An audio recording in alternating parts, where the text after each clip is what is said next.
Okay, so I've just finished watching the opening episodes of Thunderbirds I Go. So I started to call this show It's Go Time because of the title. Because wow, what a interesting thing. I wasn't keeping track of the development of this series. I just knew it was coming, and I didn't want any spoilers. And I'm glad I didn't get anything like that. Like, I saw a couple of trailers and everything. It was just like, whoa, this looks cool. This looks cool. Okay, so let me jump in to my relationship with Thunderbirds, real beginning. As a kid growing up here in Australia, there was a couple of local video stores that held some of the episodes.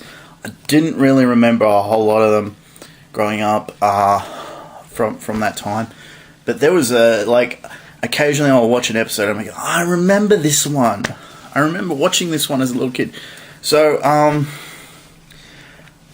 my favorite episode is of the original series is they're moving the Empire State Building, and the Empire State Building crashes and boom, it's falls down and a couple of people are trapped, and they have to send Thunderbird 4 on its own to save it, and it's really like the tension is like there because like normally they just send Thunderbird 2 with Thunderbird 4 in it, they go in, but the beginning of it is really interesting. The Navy blows Thunderbird 2 out of the sky, and like it's crippled, and Virgil's nowhere near healthy, and all this crazy stuff. So that's a really good episode. But we got some interesting stuff in this new one.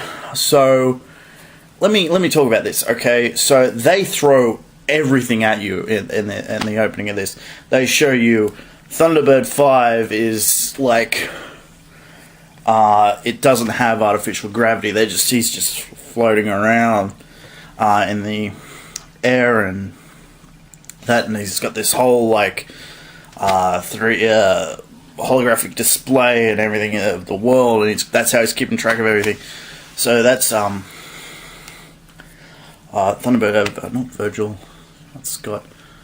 Let me bring up the cast. Yeah, so there's that. There's Thunderbird 3 is repositioning this satellite. Thunderbirds 1 and 2 are doing a whole bunch of stuff for themselves. Oh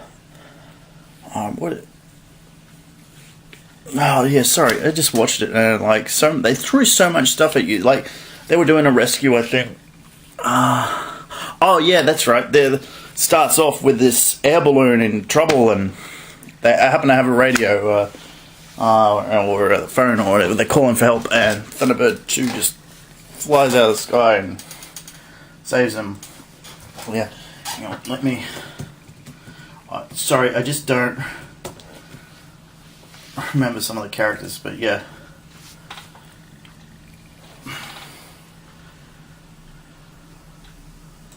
Yeah, here we go. Wow.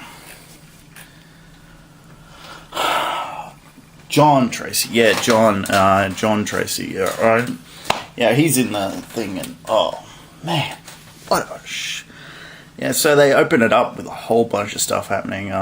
Thunderbird 1 is being outfitted with some new stuff as well. So yeah, and in this episode, like the first part of it, they got to save this like rig thing, and it looks really familiar. It looks like something I've seen before. Like, I think it's something out of looks like something out of Battlestar Galactica, or like a spaceship that was in that. Not the actual Battlestar, but like something else. And it's an underwater station thing, and they find out that there's these devices that are actually causing earthquakes. So earthquake machines, like that seems to be the new thing. There was earthquake machines in Arrow, but these are like underwater earthquake machines. And also, at first we think Jeff Tracy's dead, but no, he's not. He's just missing or something. We don't... Like, it's not 100% confirmed whether he's dead or missing. So, yeah. But we know that the Hood is responsible for it. So this is really interesting. So I'm not 100% sure if he's dead or what. Same guy that does the voice for Parker that did it in the original series. So that's cool. That's a cool little nod. So I'm not 100% sure if this is not like an updated thing, like it's a continuation or what of the original series. So yeah. What else we got? So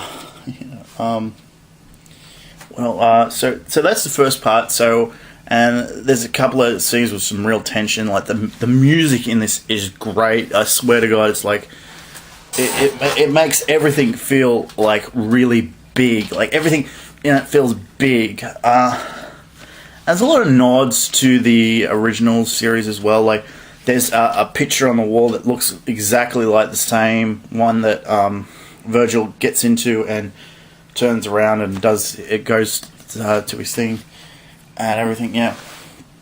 So, and they kind of changed Tintin's name. It's like KO now, and she's covert ops.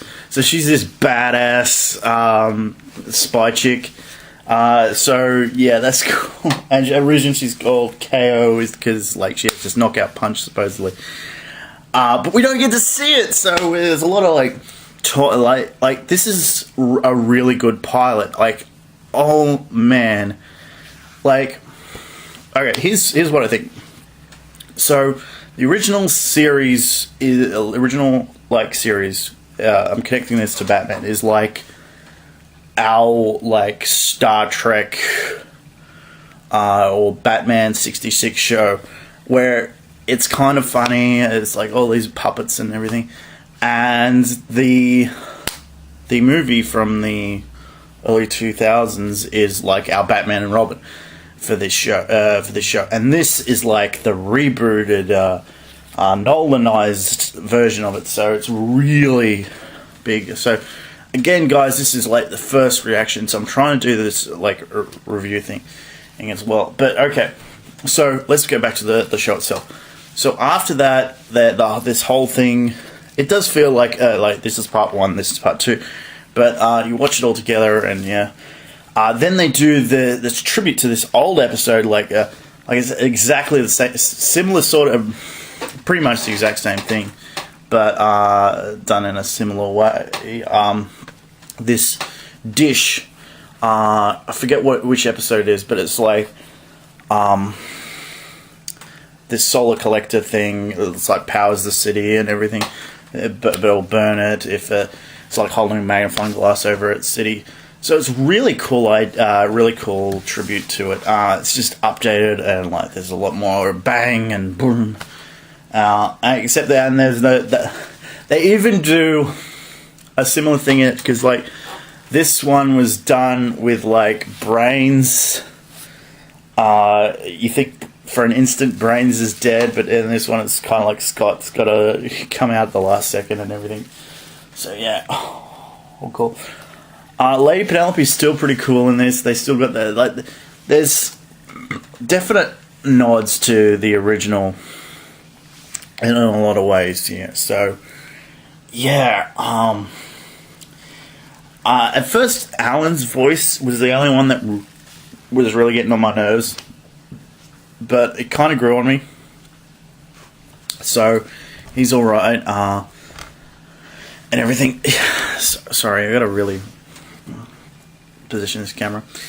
So, yeah, and then right at the end, I thought this was so funny. So, in order to track where all these earthquake machines are, and they figure out where they all are, and they want to they come with this idea to shut them all down at the same time because they're controlled by satellite.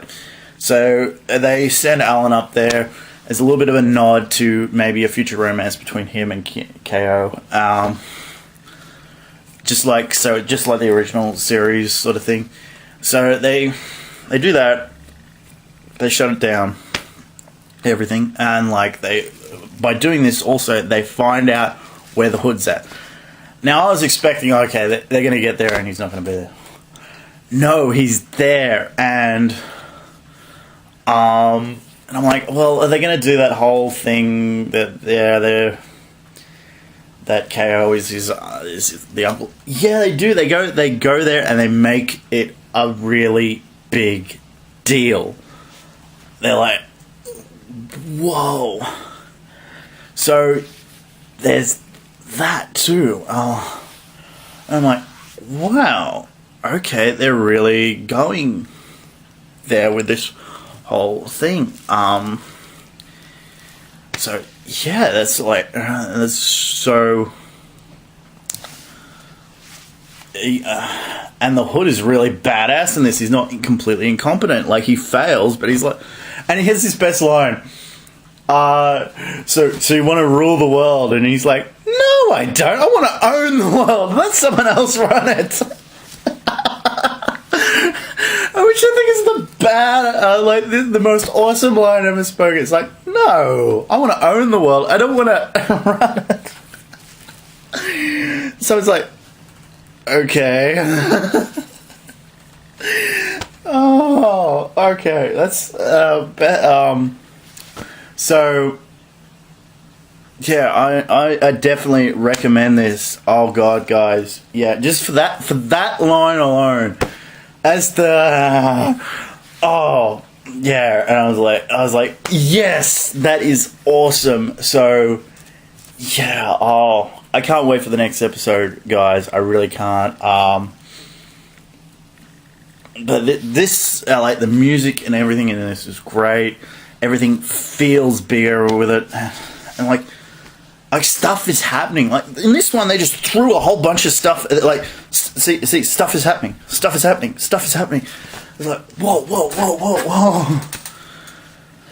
So you wouldn't think so much could happen in like a half-hour show.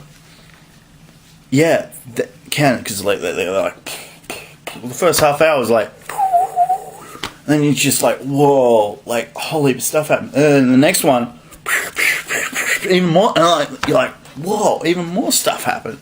So damn, like honestly, like if the movie that came out was like this, wow. So Thunderbirds are go, and boy do they go. So guys, I have to recommend this like crazy. If this is coming on your TV, watch it, because it's freaking awesome. It's kind of like you don't really have to suspend your disbelief, except for the fact that, hey, this is computer animation and stuff's happening. Wow.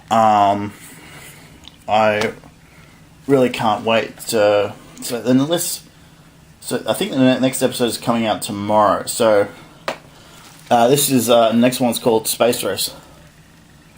Oh, and they've already confirmed a second season. It's like.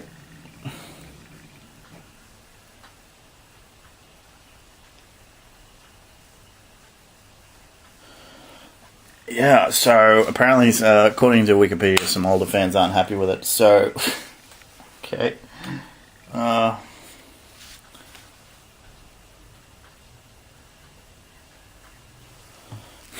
And they already announced that it will be available on DVD. Yeah, so definitely gonna send this out and say, hey, cool. Yeah. All right, so. Expect another one of these reviews tomorrow, if not the day after. Really can't wait for the next episode, guys. Really excited. So, Space Race. So, Ring of Fire, then Space Race. So, definitely a 60s feel here. Bye.